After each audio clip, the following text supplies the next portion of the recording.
first talk today is by Ken Clarkson, and there's a long list of co-authors. I'm one of them. Small disclaimer, I was involved in the beginning of this, but then the other guys... key part. I mean, the core part, not the key part. The other guys took it to higher heights. So, self-improving algorithms. There you go. Yeah, for, I guess the full title that I gave before was for sorting and geometric algorithms. Yeah, that's a good volume, I guess. So thanks for the opportunity to come speak. It's been a great workshop so far. Yeah, so this was I was told once that that the polite way to refer to something old was to say that it was classical. So in that sense, at least, this is pretty classical work. I mean, some of you may have been in high school when this was done. I'm not completely sure. So it was joint work with a number of people who were at the time at Princeton, and also myself, and Sesh was a summer intern at IBM and then a postdoc at IBM, and some of the work was done when he was there. So this is 3 papers, the first of which did not involve me, the second of which did, and the third was me and Sesh and Wolfgang. So this isn't too, it's a little bit redundant in view of some of the earlier talks, and actually might be stealing a little bit from the next talk. But just to set the notation and to put it into context, a context we did not actually use at the time, you can put self-improving algorithms in the context of machine learning, where, and specifically in the context of risk minimization. So there is given some distribution D, and you have some training samples from that distribution. There's a concept space C. There's a loss function that takes a concept and an instance of the random variable distributed as D and produces some real value. And then the risk of a concept C is the expected loss for C. Okay, so the goal is to use the samples ZK to somehow find a good concept, to find a concept that has minimum risk. So that the classical version of this is classification. So you're given also a label function f of z, and the concept class is a set of functions on z, and the loss is the expense if the given function c doesn't agree on z with f. So c of z is not equal to f of z. So that's there's some cost, maybe a unit cost for disagreeing and a 0 cost for agreeing. So then you use the training samples, you find a good classifier that most of the time gives you agreement with the given function. Okay, so here there is also a function, f of z. Hello? Where did I go?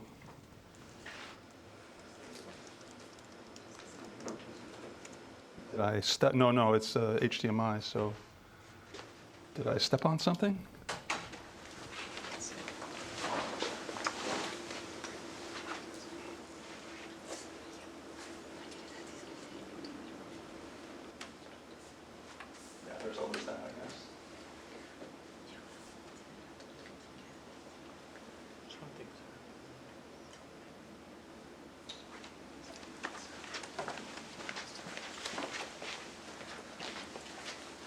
Ignore the man behind the curtain. So I can, well, so without the slides, there's also given a function f, and the situation for us, for self-improving algorithms, is that there, without the slides for you guys at any rate, there is a set of algorithms whose output always agrees with the function. So you use the algorithms to compute the function. It's there. You restrict yourself to algorithms that are actually correct, and the loss is not the disagreement with the function. It's the running time of the algorithm. So this is a learning to run fast problem.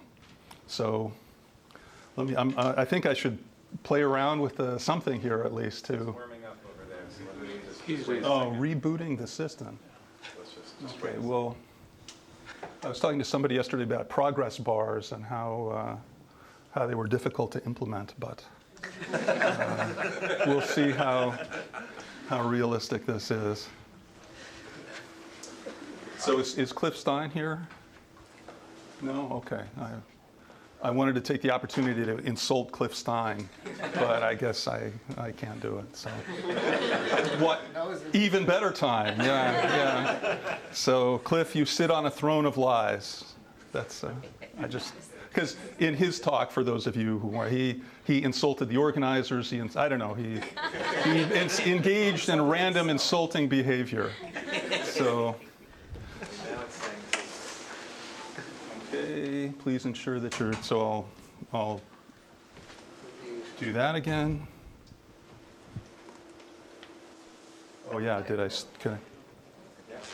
Okay, that's one of them. You can see that.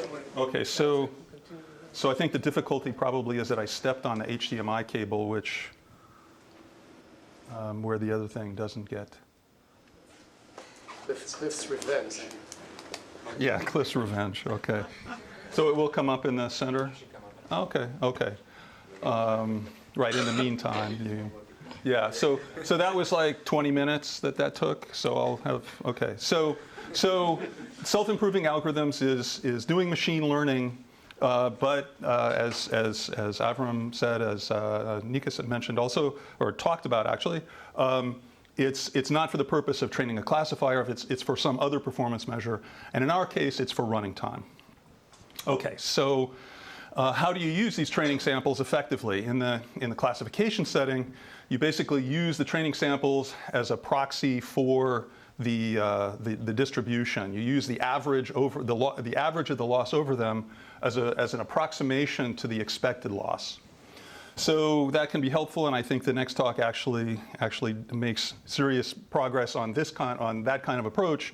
But kind of on some generic level, this, first of all, might be very hard because what's the optimization procedure for the space of algorithms?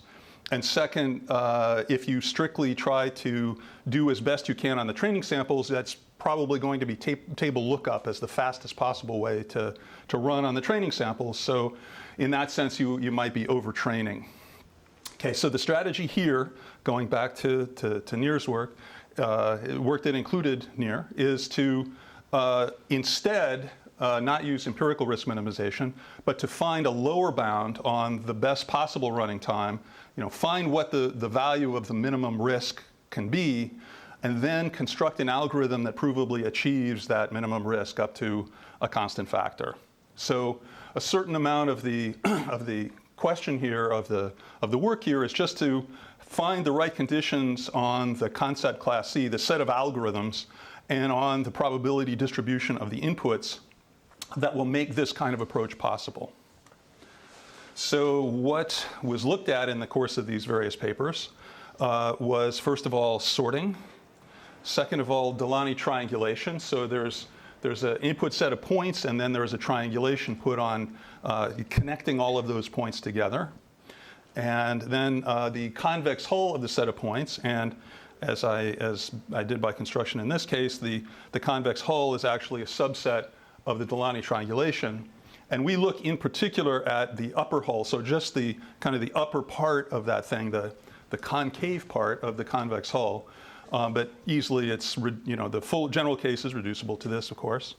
And we also look at coordinate-wise maxima, where a point is dominated by another point. Point A is dominated by point B if B is up and to the right from point A. And so we're looking for all the points that aren't dominated. So the inputs to these tasks are either, in the case of sorting, a set of, a vector basically of real values, or in the other cases, it's a vector of points in the plane. So it's an ordered list of these input values.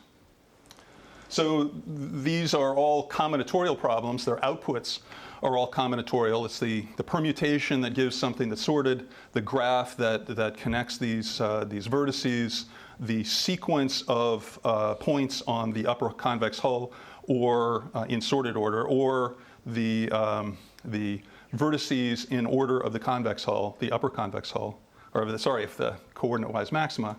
Now we require a little bit more of our output. We require it actually to give us certificates of correctness that can be verified quickly. And so for sorting and L'anne triangulations, that's actually just the output itself can be used in linear time to get a verification of correctness.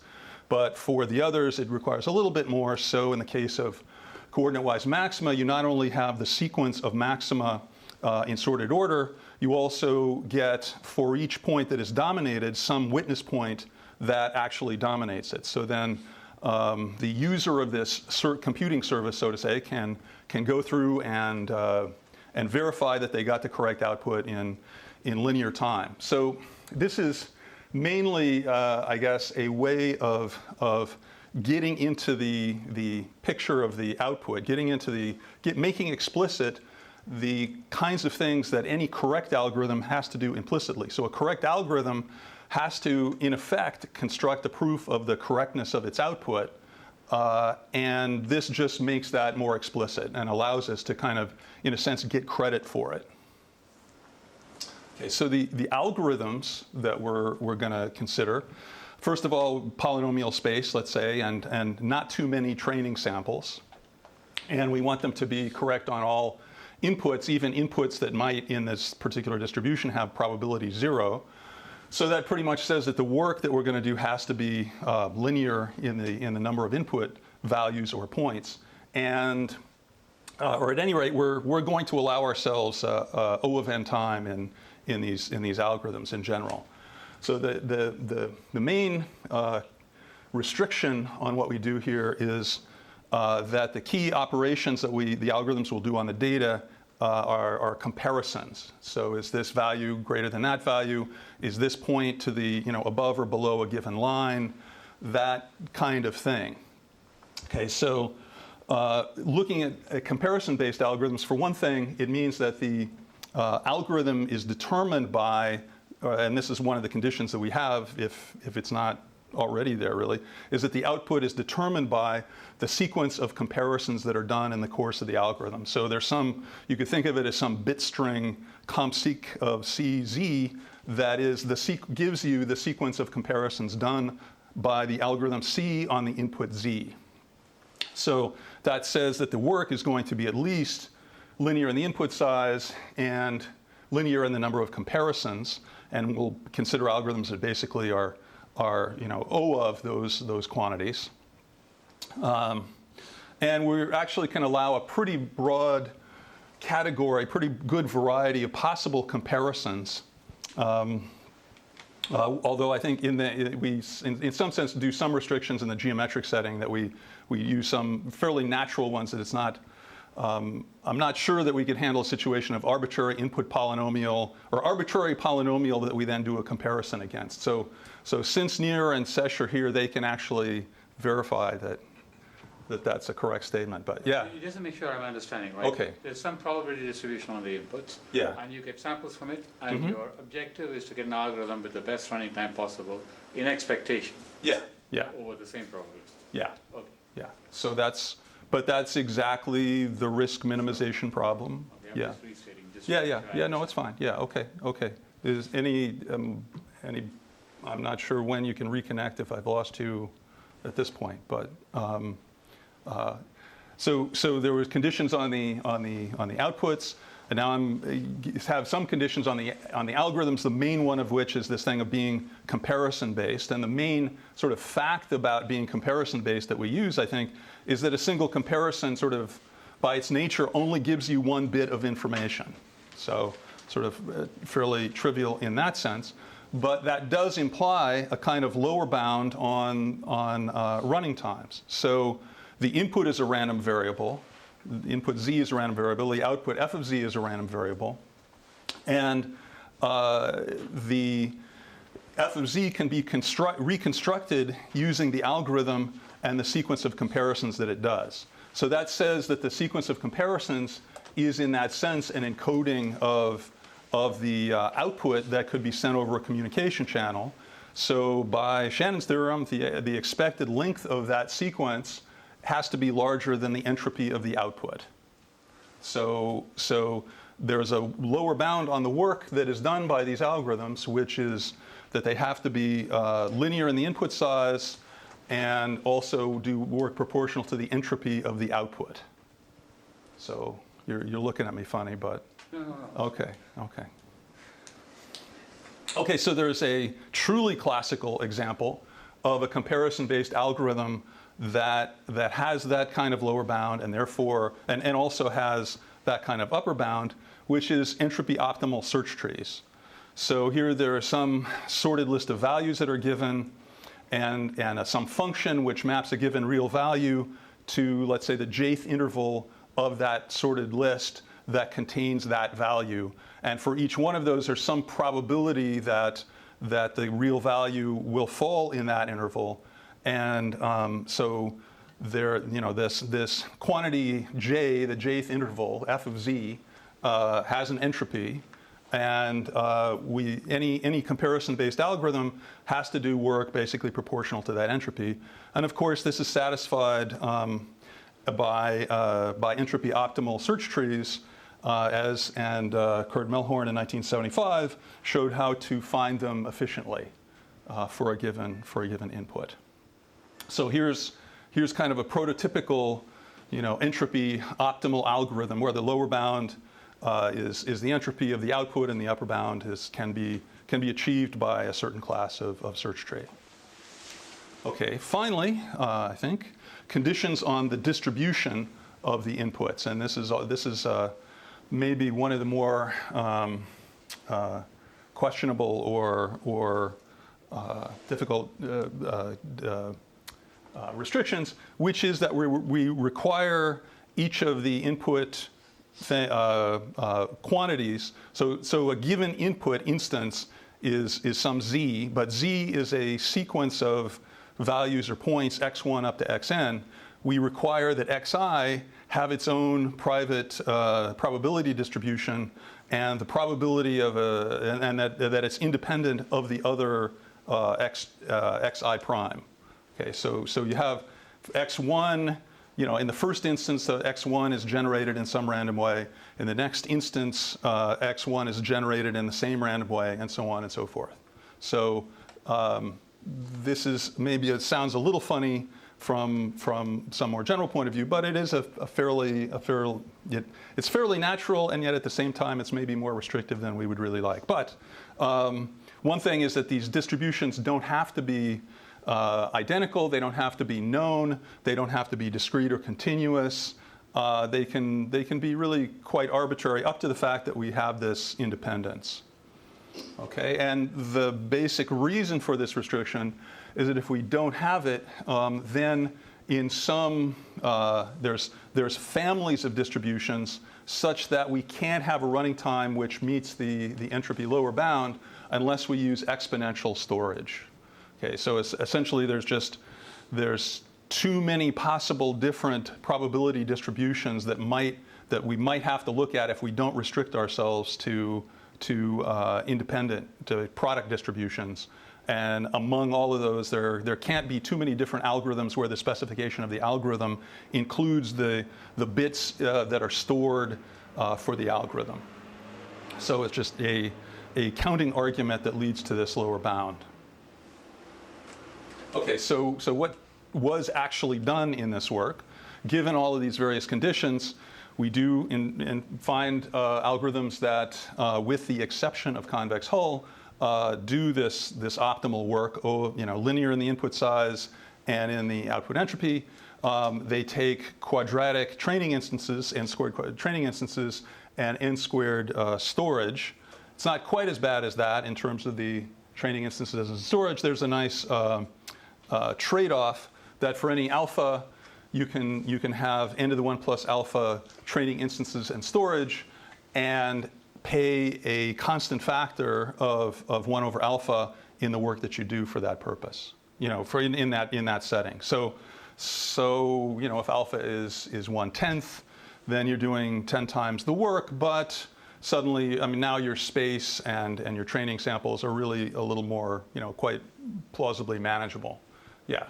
Sorry, quick question. I'm not so familiar with entropy, but if it's product distributions, and let's say they're IID, then the dependence on n in entropy would only be just sum of product of independent distributions, right? So there's, yeah, I mean. Unless the DI depend on n, or they're allowed to depend on n?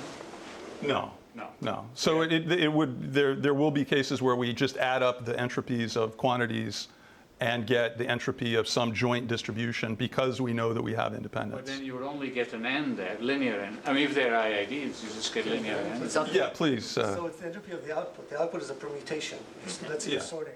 So there's n factorial options, be n log n, the entropy would be n log n. I see, okay. Yeah. Thank you. Okay. No, that's fine. Okay. So there's also a sort of counting-based extension of the other lower bound, which shows that this trade-off is tight. Okay. So there were the conditions. There were the basic general category of results. Now I'll talk a little bit about how this was actually done in the relatively simple case of sorting. So the sorting algorithm does some pre-processing using the training data, in which a first step of it is to get a set V of typical values. And to get the typical values, it just takes some lambda training samples, where lambda is about log n, takes the union of them, sorts that, and then picks off every lambdath one of those things in sorted order. Let's see, maybe I should show the picture. So VI is W sub lambda I, where W is the sorted list of this, sorted version of this union. Okay, so V should hopefully is relatively plausible to see, represents kind of the overall distribution of this random variable Z, which is now a sequence of real values. And by this construction, we expect in a given interval between one member Vj of the typical set and the next member Vj plus 1, we expect about one input point. From some one of these, from x1 up to xn, about one of those guys will fall into that interval by construction. So it has 1 over n of the total probability mass over all of these distributions. Okay, so in addition to this single typical set, we also construct for each input, x1 up to xn, we construct an entropy optimal search tree as discussed earlier. And here the particular notation would be that there's a random variable associated with the search done for each I, which is sort of the bucket index, the index of the interval containing xi. So if that's some j, then that is goes into a variable bi, which just holds that index. So by the properties of entropy optimal search trees, the search cost for a given I is going to be about 1 plus the entropy of this search cost random variable bi. And so that sort of is the complete construction, except in the sense that you have to bring in a lot more training instances in order to accurately be able to build TI. Yeah. So roughly, so these buckets are kind of designed so that you expect in a typical instance roughly one guy per bucket? Yeah. Okay, so the algorithm then is just to, for each one of the xi, to do a search for it, to find what bucket contains it, using the search tree for it, and then for each bucket to just sort the values that fall in that bucket. And as everyone pointed out, you expect about one, a constant number of points in that bucket. And in fact, even if you look at the square of that, you still have a constant. So the total work overall is linear for that part of the processing. So the main cost here, in many situations, would be the cost of all of those searches that are done. And now, so the searches are entropy optimal. So we're being very adaptive. So it sounds like, okay, that should pretty much do the job, but that's not actually the case. It hasn't been shown that overall the total work that is done has something to do with the entropy of the output. So it remains to show that the the sum of the work done for the entropy optimal search trees is O of n plus the entropy. So can Yeah. H of bi is the entropy of the distribution over the buckets of, Yes. of the ith element? Of the ith element, yeah. Yeah, so that's a random variable, and it has an Could entropy, be as and large that's, as log n. it could be, yeah, Could be just one could be 0 or, yeah, more or less, yeah. So so the 1 is there just to, cover that possibility of a constant. So the independence now is used to just say that the sum of these individual entropies is going to be O of n plus the entropy of the joint distribution of all of those bucket indices. So you have a vector b1 up to bn, and you can look at its entropy as a unit, and just by the independence, that quantity will be equal to the sum of the entropies of the bucket per bucket entropies. Okay, so the reason why it's useful to think in terms of this vector b is that we can actually compute that bucket vector from the output. Okay, so and using a linear number of additional comparisons. So how do we do that? Well, we sort of the output is a permutation that gives us the sorted order of the inputs. So we use the output to construct the sorted order of the inputs. We do a merge of that sorted list with the sorted list of V, and that merge will take O of n comparisons. And then we read off the bucket assignments from that merged list. So the output f sub s of z, which is this permutation, allows us to find what b is. So that says that b can be encoded using an encoding of the output plus O of n additional bits. And that means, by again applying Shannon, that the search work, which is bounded by n plus O of n plus that entropy of that big vector, will be equal to O of n plus the entropy of the output. So again, a coding argument gives a way of giving an analysis of this algorithm.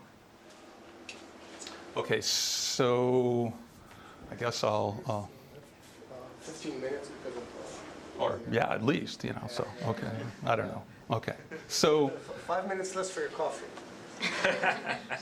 coughing? Uh-oh. Coffee. Coffee, okay, I see. Oh, yeah, so. Okay, so that was sorting, and but at some point, Sesh and I talked about L'anne Triangulations, and which are sort of sorting plus, in the sense that, the L'anne triangulation of a set of points on a line actually gives you their sorted order. So if you can compute L'anne triangulations, you can sort. It also has various other kind of natural analogous, connections. One way to define a L'anne triangulation is that you look at a given triangle whose vertices are from your input, and you look at its circumscribed disk, and if no points of the input are in the interior of that disk, then it's a L'anne disk, and the triangle is a L'anne triangle, and the L'anne triangulation is just all of the L'anne triangles, right? And this is assuming appropriate general position kind of things, so that life doesn't get too messy. So that's what it is up to the unbounded case, where the L'anne disks are just sort of the unbounded things come from half planes, which could be regarded as disks with points at infinity. So there is a kind of another kind of analogy here that in sorting you're looking for collections of intervals on your input that are empty of other values in your input. In L'anne triangulation, you're looking at these L'anne disks, which are again defined by a small number of points of your input and are empty in this certain sense. So it turns out that not only does this kind of analogy hold, but the actual algorithm that we came up with is actually step by step pretty much the same as the algorithm for sorting, except that where certain steps in the algorithm for sorting are just, completely trivial. You merge these two sets of sorted values, you take a sorted set and you pick out a sorted subset of it. Various of those operations, which are completely trivial in the sorting case, then we fortunately, in all cases, we could refer to somebody's soda paper for how to actually do that operation. So maybe one of the more interesting aspects is the typical set V, which was constructed by this merger of some number of inputs, is in the L'anne triangulation case something pretty much analogous, which is a range space epsilon net. Using where the ranges are disks, where epsilon is 1 over n, and the size of the net is O of n, which is a little better than the most obvious randomized constructions give you. So instead of this sort of typical set, there's a typical set which is a range space epsilon net. Even in the analysis, as I guess I mentioned, so where there's a step in the analysis in which you do this merge sort or you do this merge of two sorted lists, which is really easy. In the case of L'anne triangulations, that says here's two L'anne triangulations, and they're kind of nicely related to each other, but they are kind of just distinct L'anne triangulations. Somehow merge these things together in linear time, and this is something I certainly don't remember specifically, but Bernard showed in 1992 how to do that. So every one of the steps in sorting has a corresponding thing in L'anne triangulation, which is much harder, but which is doable.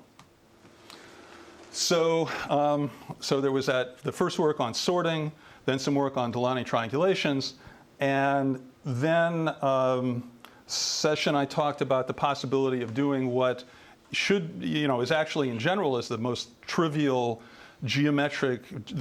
problem that you could call geometric, which is planar convex holes, and sort of agreed that it ought to be doable. And this work is kind of the maximum, I think, of the number of times that in the course of it somebody said the equivalent of this really ought to be doable, because it was actually surprisingly difficult to get to work, including an incomplete, shall we say, soda paper, claiming an optimal algorithm, but where we can only really get an n log n plus entropy of the output algorithm.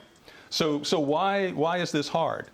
So one way to express that, I guess, is that what you have to do is to figure out how to account for the work that you do for the points that are not in the output, but for which you've proven cannot be in the output. So some of those points will have a really simple proof that they're not in the output, and others of those points it will be harder to prove, and you don't know in advance which ones those will be. If you knew the upper hole of the point set beforehand, then it would be pretty easy to find those proofs, but of course you don't know that. So how do you kind of trade off between trying to find who's in the upper hole and proving that you don't have things, and that the given points are not in the upper hole or not not part of the coordinate-wise maximum?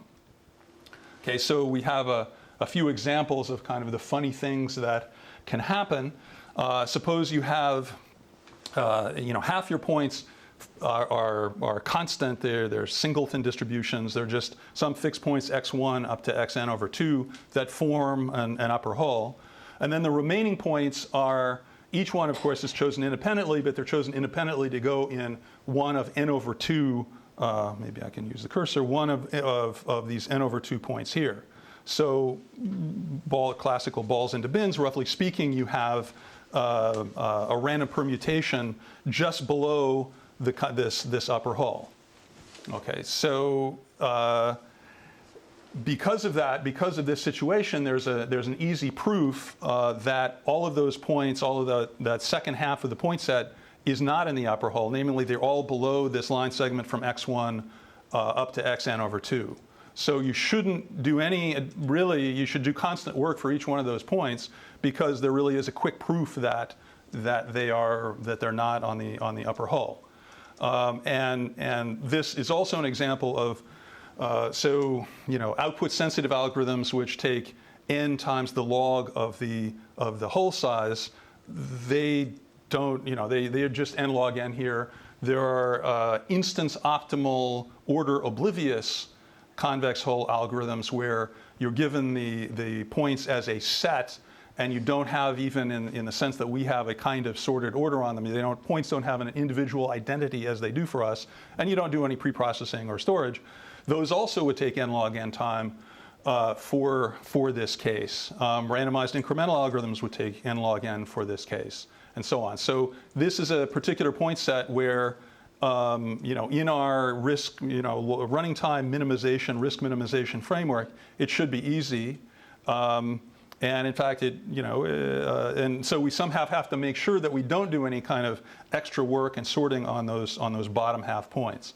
On the other hand, in this case, where those bottom half points are now distributed just below, we do have to do a lot more work, so it should cost us more to deal with this.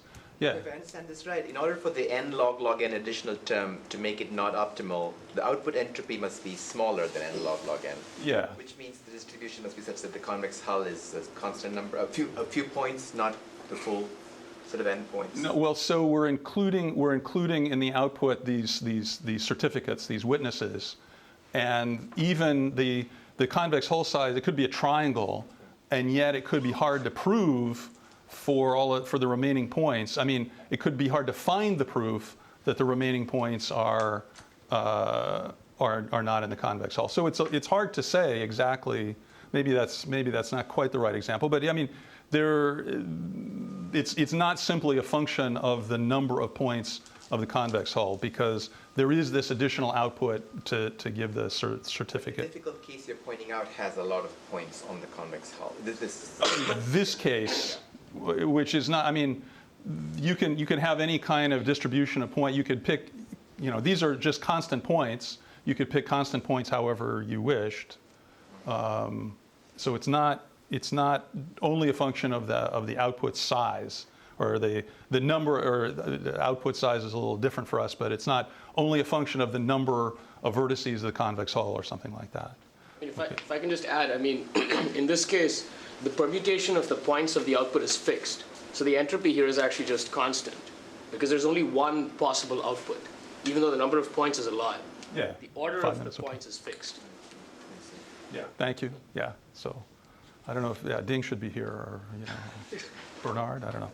Okay. So another possibility, as I mentioned, is that it could be, on the other hand, that you have the same fixed set of points on the hull, and then a collection of points that are just below. So for each one of those points that are just below, you actually have to do a search to figure out where they are, so that you then have a proof that they're not in the hull.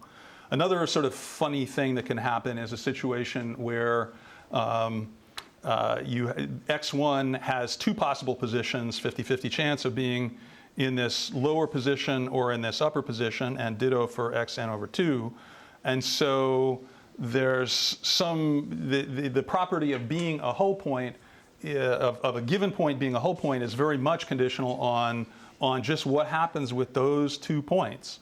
So this is actually doesn't make a huge difference. I mean, you have a constant probability that they'll both be low, so you don't have to worry too much about paying for the possibility that they're both up. But this just shows that it can be hard to quickly decide if something is a hull point or not. Okay, so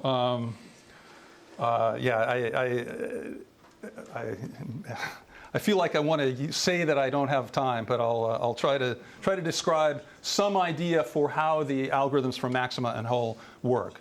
Okay, so they both build this same kind of typical set, except the typical set, which is a collection of values, is the collection of typical set for the projections of the input onto the horizontal axis. So the x coordinates of these xi's, and also is built as these entropy optimal trees per input point. So the strategy in both cases is to do searches using the entropy optimal search trees, but only as far down as is necessary for correctness. So at some point you might be at some point in the tree, you know you know its x coordinate, you know that's in some large vertical slab, but knowing that it's in that large vertical slab is enough to tell you maybe that it's not a coordinate-wise maximum, that it's dominated by something you've already seen. So yeah, there's the picture. The maxima algorithm does a sweep from right to left, maintaining the maxima as it goes. And here's a case where you would be able to kind of, if you know that this point is only in this range in its x-coordinate due to a search that you did with its search tree, then you can eliminate it because you know that this maximum point is above and to the right of that point. This point, on the other hand, you don't know. And the hull uses all of that and more, including a construction in which you have a sort of canonical hull based on the input, based on the training samples, with the property that any supporting line has a very few points, very little probability mass above it. It's a kind of a convex hull version of the typical set. So concluding remarks. So have a snorting in triumph emoji, if you can see that, which says that we do like that the results are pleasingly tight. In a lot of cases, we do get matching upper and lower bounds.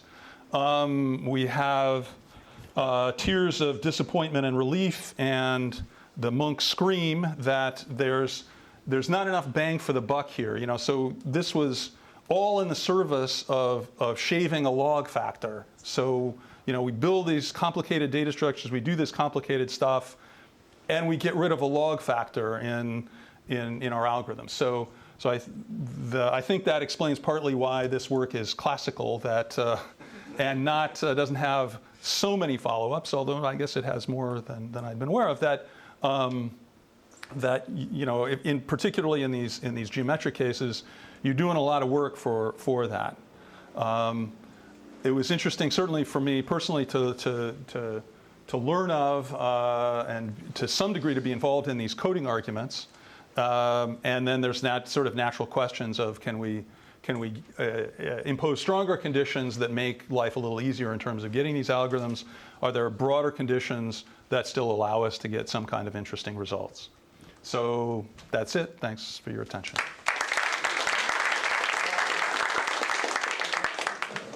So while next speaker, there's time for one or two questions.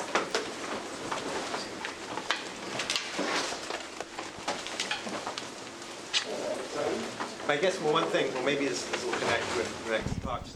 One thing that's making it hard is you really are using a very stringent lower bound. I mean, you're really trying to do the best possible compared to anything at all. So as you get to things that are harder and harder for algorithms, we don't have those kind of lower bounds that say it is not possible at all to do blah. So instead, you would maybe have to compare to a family of algorithms or something of that nature, which is, I guess, what the next two talks are going to both. That's what we're going to hear about next, I guess. Yeah.